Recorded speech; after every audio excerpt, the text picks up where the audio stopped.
ہیں اور جتنے ٹیکسز ہوتے ہیں صرف یہ کہہ کے جو ہے عوام پہ ڈالے جاتے ہیں کہ سخت فیصلے کرنے ہوں گے، لیکن وہ سخت فیصلے جو ہے عوام کے لیے ہوتے ہیں، اپنے لیے ان کے لیے کوئی فیصلے اس طرح کے نہیں ہوتے۔ بسم اللہ الرحمن الرحیم، السلام علیکم، امید کرتا ہوں خیریت سے ہوں گے۔ کچھ ٹاپ سٹوریز ہیں جنہیں ہم آپ کے ساتھ شیئر کریں گے۔ ہماری جو آج کی نیوزز ہیں وہ بیسکلی ہے پاکستان تحریک انصاف کے حوالے سے۔ ہماری جو پہلی نیوز ہے وہ ہے عثمان ڈار کی گمشدگی کے حوالے سے جو ہے وہ سندھ ہائی کورٹ نے ایک بڑا حکم جاری کیا ہے۔ وہ کیا ہے وہ بھی آپ کے ساتھ شیئر کریں گے۔ اس کے علاوہ عمران خان صاحب کے جو وکیل ہے لطیف خوزہ صاحب نے جو ہے وہ میڈیا سے گفتگو کرتے ہوئے کیا کہا، اس کی ڈیٹیل بھی جو ہے وہ آپ کے ساتھ شیئر کریں گے۔ ہماری جو اگلی نیوز ہوگی وہ ہے پاکستان تحریک انصاف کے جو رہنما ہیں جنہوں نے ضمانت جو ہے بری ضمانت لے لی ہے، ان کے ناموں کی ڈیٹیل بھی جو ہے وہ آپ کے ساتھ شیئر کریں گے۔ اس کے علاوہ ہماری جو لاسٹ جو نیوز ہے وہ ہے فیصل واڈا صاحب کے حوالے سے، جو انہوں نے کل جو ایک بیان جاری کیے ہیں اور کیا کہا ہے اس کی ڈیٹیل بھی جو ہے وہ آپ کے ساتھ شیئر کریں گے۔ اچھا، سندھ ہائی کورٹ نے جو ہے وہ ایک بڑا حکم جاری کیا عثمان ڈار صاحب کے حوالے سے، وہ کیا کہتے ہیں وہ آپ کے ساتھ شیئر کرتے ہیں۔ سندھ ہائی کورٹ کا پولیس کو آج ہی عثمان ڈار کی گمشدگی کا مقدمہ درج کرنے کا حکم۔ عدالت کا پولیس کو مقدمہ درج کر کے 18 اکتوبر کو رپورٹ پیش کرنے کا حکم۔ عثمان ڈار کی گمشدگی کا مقدمہ کیوں نہیں کیا گیا، عدالت نے جو ہے وہ ناراضگی کا اظہار کیا ہے، اور کیا کیا جو ہے مزید ڈیٹیل وہ بھی آپ کے سامنے رکھتے ہیں۔ کہتے ہیں کہ عثمان ڈار کی گمشدگی کا مقدمہ درج کرانے کے لیے درخواست گزار نے رجوع ہی نہیں کیا، یہ تھا ایس ایچ او صاحب کا کہنا۔ اس کے علاوہ جو ہے بیرسٹر علی طاہر صاحب کا جو کہنا تھا وہ کیا ہے،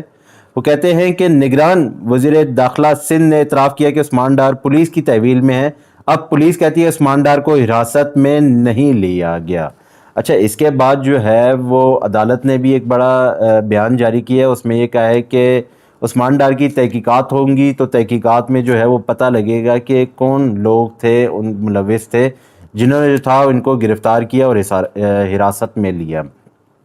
اب مسئلہ یہ آ رہا ہے کہ اتنا ٹائم گزرنے کے بعد عدالتیں جو ہیں اب جاگی ہیں اور عثمان ڈار صاحب کے حوالے سے جو ہے اب حکم جاری ہوا ہے، لیکن دیکھنا یہ ہے کہ اتنا ٹائم دینا مناسب ہے کہ نہیں ہے، کیونکہ آلریڈی جو ہے ان کو 1 مہینے سے زیادہ ہو گیا کہ وہ جو ہے ابھی تک گرفتار ہے اور نامعلوم جگہ پہ، اور ابھی تک جو ہے پولیس بھی اس چیز کا اعتراف کرنے سے قاصر ہے کہ انہیں جو ہے وہ عثمان ڈار ان کی تحویل میں ہے، یا ابھی تک یہ بھی نہیں پتہ لگ سکا کہ وہ کس ادارے کی تحویل میں ہے اور کس وجہ سے اور کس مقدمے میں ہے۔ عدالت کو چاہیے کہ اب جو ہے ان نامعلوم افراد کے خلاف بھی کوئی مقدمہ درج کیا جائے تاکہ یہ لوگ بھی سامنے آئے اور عوام جو ہے ان کو پہچان سکے کہ یہ کس ادارے کے لوگ ہیں اور کس وجہ سے جو ہے پی ٹی آئی کے خلاف جو ہے اس طرح کے ہتھ کنڈے استعمال کیے جا رہے ہیں۔ ہم اپنی دوسری نیوز کی طرف چلتے ہیں۔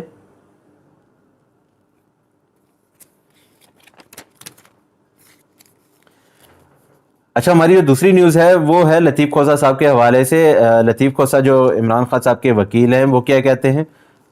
اڈیالہ جیل میں گنجائش سے زیادہ قیدیوں کو رکھا ہوا ہے، چیئرمین پی ٹی آئی کے پاس اتنی بھی جگہ نہیں کہ وہ اپنے پاؤں سیدھے کر سکیں۔ بشرا بی بی کی درخواست پر آج سماعت ہوگی۔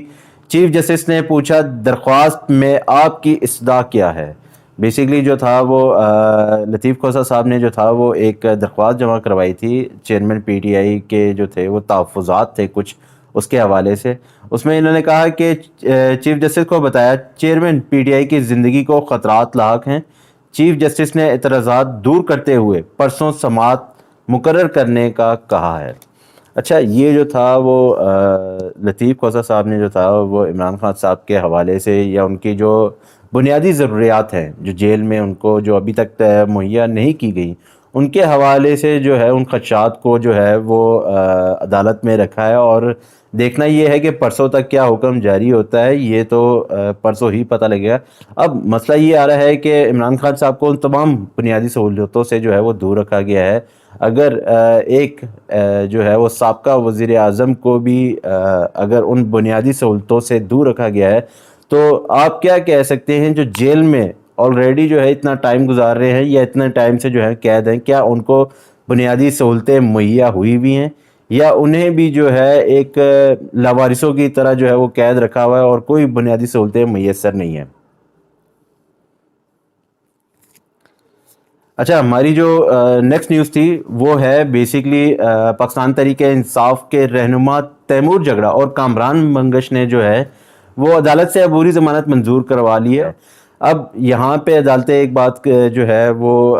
کسی کی جو ہے وہ عبوری ضمانت منظور کرتی ہے، تو ہم نے یہ دیکھا ہے کہ پولیس جو ہے کوئی اور مقدمہ بنا کے جو ہے ان کو گرفتار کر لیتی ہے، لیکن اب کیونکہ عدالتیں کب تک جو ہے اپنی بے بسی کا جو ہے وہ منظر سامنے عوام کے سامنے پیش کرتی رہیں گی، اور کب تک اس طرح کے حکم جاری کرتی رہیں گی جس پہ عمل درآمد ہی نہ ہو سکے۔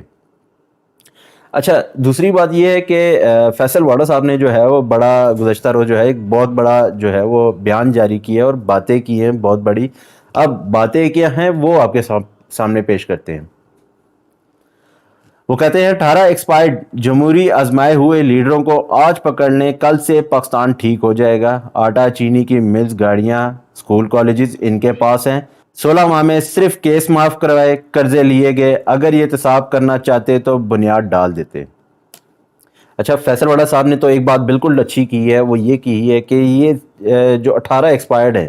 جن کا جو ہے وہ نہ پاکستان سے کوئی تعلق ہے، نہ پاکستان کی ترقی سے کوئی تعلق ہے، نہ معیشت سے کوئی تعلق ہے، ان کا تعلق صرف اور صرف اپنے آپ سے، اور دوسرا اگر آپشن لیا جائے تو وہ بھی آپشن اپنے آپ سے ہی ہوگا۔ اب مسئلہ یہ آ رہا ہے کہ یہ سارے بیانات اور سارے یہ لوگ جو ہم نے گزشتہ عرصے دیکھا کہ یہ سارے جو تھے ان کو ایک دوسرے سے اختلافات ہوتے تھے، لیکن عمران خان نے ایک اچھا کام یہ کیا کہ ان سارے جو ہیں غداروں کو آپس میں ملا دیا۔ اب یہ سارے جو ہیں مل کر پاکستان کو لوٹنے کے لیے بالکل تیار ہے، اور دیکھنا یہ ہے کہ کیا عوام جو ہے ان کو ایکسیپٹ کرتی ہے، یا ہم نے یہ بھی دیکھنا ہے کہ کیا یہ لوگ جو ہیں اب پھر گورنمنٹ کا کوئی حصہ بنیں گے۔ مسئلہ یہ آ رہا ہے کہ عمران خان صاحب نے جاتے ہوئے ان سارے لوگوں کے جو ہیں وہ منہ سے نقاب اتار دیے ہیں، اور عوام کے سامنے جو ہے ان کو سامنے کھڑا کر دیا ہے کہ یہ لوگ جو ہمیں کافی عرصے سے یہ بتا رہے تھے کہ یہ دونوں ایک دوسرے کے سامنے جو ہے ایک دوسرے سے اختلافات رکھتے ہیں اور اپنا اپنا ان کا نظریہ ہے، لیکن